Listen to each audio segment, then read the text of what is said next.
Hey gorgeous, it's Denise here from luckybitch.com, and I want to ask you, are you worried about money right now? Or maybe you've been worried about money for a long time and you really don't know how to deal with it or change things for the better. Well, you know what? There's never been a time like the present to sort it out. I've helped tens of thousands of women with their money blocks now, and I've seen really 3 common fears that pop up repeatedly. These are things like, there's never enough money, I'm not good at managing money even if I have it, and an underlying belief that it's not safe to have money. If you have any of these money blocks, I'm going to give you some really practical techniques on how to deal with them. Plus, I'll also tell you how to access a free workshop that's going to help you manage any of those other money worries that you're dealing with right now. All right, let's get to it.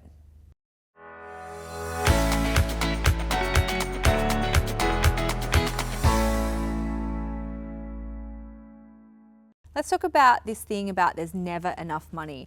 You know, most of us grew up learning that money was this zero-sum game, and we just think there's never enough of it. And then you add in all those constant news stories about people who are struggling and how the world's getting worse, or how family and friends freak out about money. It's no wonder that some deep down part of you believes that there really isn't enough. And then every time you get an unexpected bill or have a financial hiccup, it just provides more evidence for that belief. Now, this worry can also manifest itself in jealousy. If you worry that someone else has taken your success or everything is already being done, then you're living in this scarcity mindset. And funnily enough, on the other side of there's never enough, it can also show up as a guilty feeling. You can also worry that any time that you experience success, somebody else is going to have to miss out because of it. So how do you deal with that feeling of never enough? First of all, you have to voice it and acknowledge that worry. Otherwise, it's going to always bubble beneath the surface and sneakily sabotage you. Now, I talk about this a little bit more in depth in one of my Dealing with Money posts, which I'll link to as well. But you really have to sometimes limit the negative kind of news and stuff that comes out, and put some serious boundaries around negative people or negative messages around you, especially if you've got friends or family who bring you down and kind of talk about money in a negative way all of the time. It's going to perpetuate it. You've got to remind yourself that there's more than enough for everybody, more than enough ideas, clients, opportunities, etc. to go around. And spend time with people who are doing well. Spend time with people who have a good money mindset, so you can have evidence that there is enough. And if you don't know anyone like that, you really have to join a mastermind group so you can find them. And hint, there are lots of those kind of awesome people in my boot camp. Now let's talk about worry number 2, that you're not good at managing money. A lot of women have been told this from a really young age, that they can't handle money. Now, I was actually really bad at math when I was at school, and I needed to have a weekly tutor to pass my exams. And you know what? I still can't do simple sums without my calculator, and I do them on my phone all the time. You know what? It's never stopped me from making money. But if you've never had money before, it's natural to worry about messing it up or not being able to handle it. And maybe in the past you have. Maybe you've been in debt in the past, or maybe you haven't done well when you had money. So that stuff kind of lurks beneath the surface, and it can really actively block you from allowing more money into your life because you're worrying about it. So here are some tips. I want you to do a money memory inventory and look at some of the ways that you've managed money in the past. Maybe there's been times where you wish you could have done something different, and all of us have been there. The best thing you can do is to forgive yourself and let those memories go. I'm also a big fan of EFT, i.e. tapping. And you don't have to really make a big song and dance about tapping, by the way. You can do it discreetly whenever you want, but it's a really great way to deal with some of those money worries.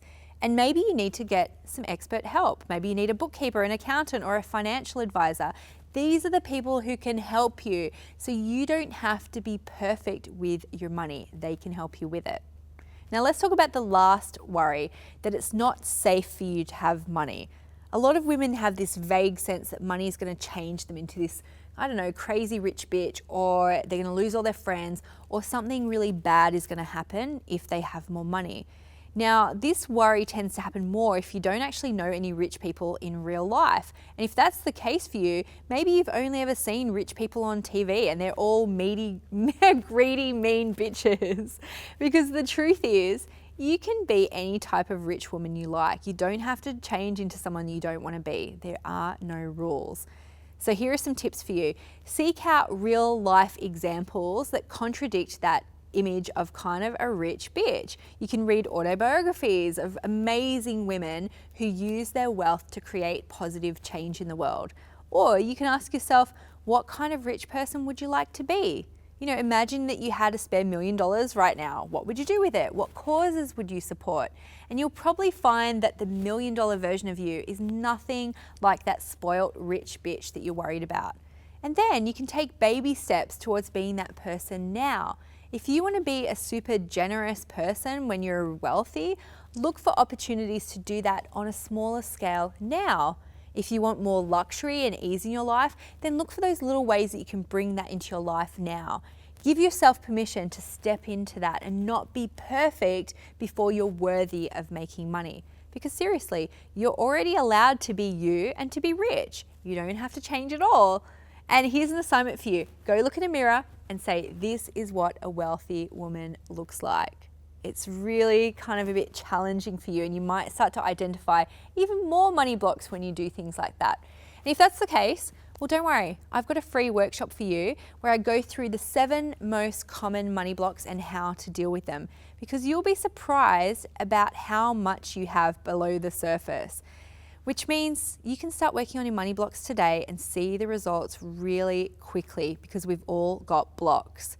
You can watch that workshop at luckybitch.com/blocks and start looking at some of those things that are really holding you back from taking your life and business to that next level and creating a first-class life. Again, that's at luckybitch.com/blocks. And even if you've watched it recently, watch it again, because we've revamped it and you might uncover some new layers to your money mindset. My last message for you, as always, is it's your time and you're ready for the next step.